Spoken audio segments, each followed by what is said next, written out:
বর্তমানে বিশ্ববাজারের কেন্দ্রীয় ব্যাংকগুলো আগের চেয়ে অনেক বেশি সোনা কিনছে।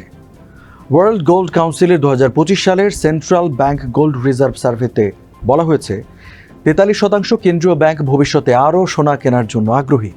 একই সঙ্গে জরিপে আরও উঠে এসেছে 95% কেন্দ্রীয় ব্যাংক মনে করে তাদের কোষাগারে অন্তত আগামী 1 বছরের জন্য পর্যাপ্ত সোনা মজুত রয়েছে।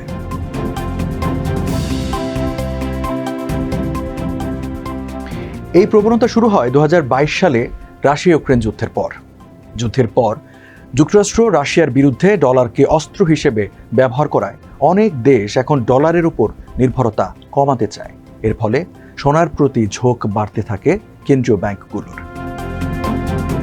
বিশ্লেষকদের মতে বিশ্বব্যাপী ডলারের প্রতি আস্থা কমে যাওয়ায় অনেক দেশ এখন তাদের রিজার্ভ মজুদের কাঠামো পরিবর্তন করছে।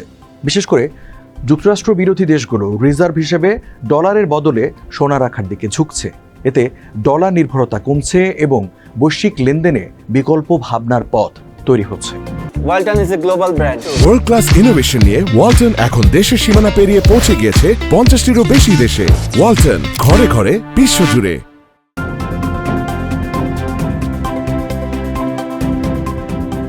মার্কিন সংবাদ মাধ্যম investor.com জানিয়েছে 2024 সালের শেষে বিশ্বের কেন্দ্রীয় ব্যাংকগুলোর কাছে মোট 36,200 টন সোনা ছিল, যা সরকারি রিজার্ভের প্রায় 20%। 2023 সাল শেষে এই হার ছিল 15%। IMF-এর তথ্য মতে 2025 সালে কেন্দ্রীয় ব্যাংকগুলো আরও 900 টন সোনা কিনতে পারে বলে ধারণা করা হচ্ছে।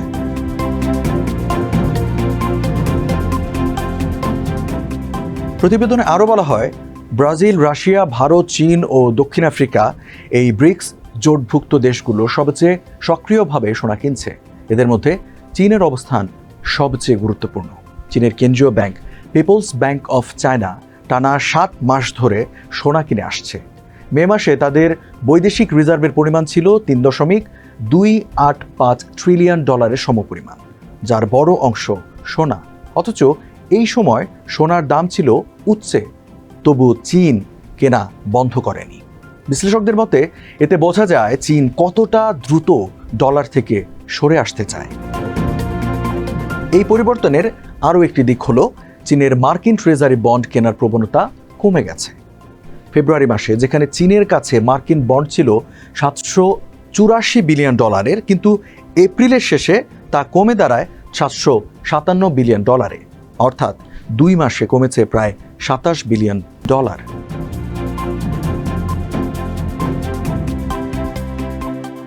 ওয়ার্ল্ড গোল্ড কাউন্সিল এক প্রতিবেদনে জানিয়েছে বর্তমানে 47% কেন্দ্রীয় ব্যাংক বড় ও ছোট 2 ধরনের খনি থেকে সোনা সংগ্রহ করে থাকে। বড় খনিগুলো থেকে আসে 37%, ছোট খনি থেকে 16%, আর বাকি অংশ বাজার থেকে সংগ্রহ করা হয়।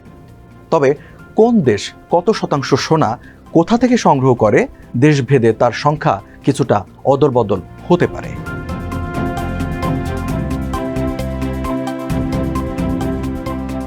2025 সালের এপ্রিল মাসে বিশ্ববাজারে সোনার দাম সর্বোচ্চ উচ্চতায় ওঠে। ওই সময় প্রতি আউন্স সোনার দাম ছিল $3,500। জুলাইয়ের মাঝামাঝি সেই দাম কিছুটা কমে এসে দাঁড়িয়েছে $3,250।